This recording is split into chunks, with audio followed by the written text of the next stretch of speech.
Primary স্কুলে আমরা classmate ছিলাম, একই ক্লাসে পড়তাম।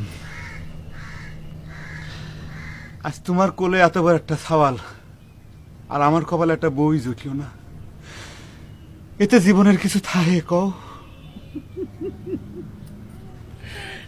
তোমাকে বিয়ে করবেন নিষেধ করেছে কিনা? তুমি যদি নিজে হাতে নিজের জীবনটা নষ্ট করে ফেলাও, তাহলে কারো কোনো কিছু করার আছে? মনে কয় তোমার মতো একটা শাসন করার মানুষ হলি,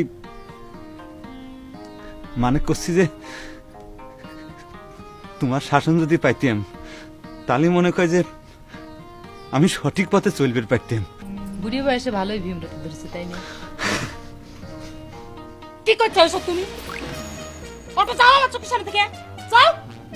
যেমন নেশা আমি শোনো বড় কাকা, তুমি যদি আমার সামনে আর কোনদিন এসে এইসব ঘ্যানর তুমি করো, তাহলে পারে কিন্তু তোমার নাকটা ফাটে যাবে। আমার কথাটা একটু বুঝার চেষ্টা। আমার কোনো কথা শোনার নাই, তোমাকে কইছি যাইবে, আর তুমি যাইবে কোন?